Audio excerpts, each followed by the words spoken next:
আপোনালোকে চাই আছে টকশ্বপ 24 ইণ্ডিয়া ষ্টুডিঅ'ত মমতা লৈ আহিছো এটা গুৰুত্বপূৰ্ণ খবৰ চিকিৎসকক পুনৰ সতৰ্কবাণী মুখ্যমন্ত্ৰীৰ কামত গাফিলতি কৰিলে কৰ্তন হ'ব লাইসেন্স কৰ্তব্যৰ সময়ত ব্যক্তিগত হাস্পতালত ৰোগী চাবলৈ যাব নোৱাৰিব চৰকাৰী চিকিৎসকে ব্যক্তিগত হাস্পতালৰ ৰোগী চালে বাতিল কৰা হ'ব হাস্পতালৰ লাইসেন্স ডিউটি শেষ কৰিহে যাব পাৰিব ব্যক্তিগত হাস্পতাললৈ নাৰ্সিং হোম চেম্বাৰ থকা চিকিৎসকলৈ এই সতৰ্কবাণী মুখ্যমন্ত্ৰী হিমন্ত বিশ্ব শৰ্মাৰ মুখ্যমন্ত্ৰী হিমন্ত বিশ্ব শৰ্মাই কি কৈছিল সবিশেষ চাওঁ আহক হস্পিটালৰ ডক্টৰক ডিউটি আৱাৰ্ছৰ পিছত আমি প্ৰাইভেট প্ৰেক্টিছ কৰিব এলাউ কৰোঁ কাৰণ অসমত ডক্টৰ কম এজন নিউৰোসাৰ্জনে যদি যিমানে সাৰ্জাৰী কৰে মানুহৰ লাভ হয় কিন্তু কিছুমান ডাক্তৰে যোৱা কিছুদিনত ডিউটি আৱাৰ্ছৰ ভিতৰতো তেওঁলোকে মেডিকেল কলেজ এৰি প্ৰাইভেট হস্পিটালত যায়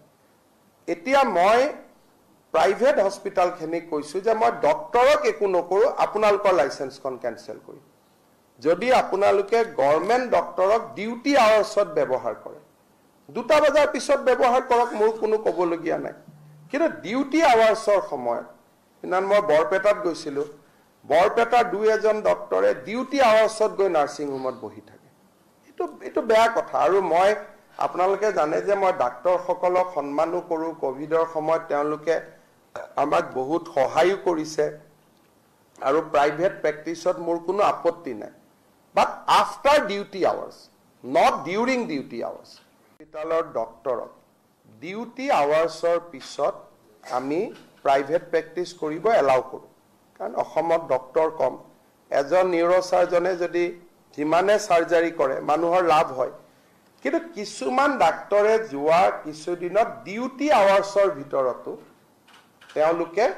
মেডিকেল কলেজ এৰি প্ৰাইভেট হস্পিটালত যায় এতিয়া মই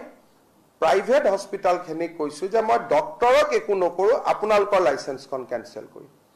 যদি আপোনালোকে গভৰ্নমেন্ট ডক্টৰক ডিউটি আৱাৰ্ছত ব্যৱহাৰ কৰে 2টা বজাৰ পিছত ব্যৱহাৰ কৰক মোৰ কোনো ক'বলগীয়া নাই কিন্তু ডিউটি আৱাৰ্ছৰ সময়ত ইনান মই বৰপেটাত গৈছিলো বৰপেটাৰ দুই এজন ডক্টৰে ডিউটি আৱাৰ্ছত গৈ নাৰ্সিং হোমত বহি থাকে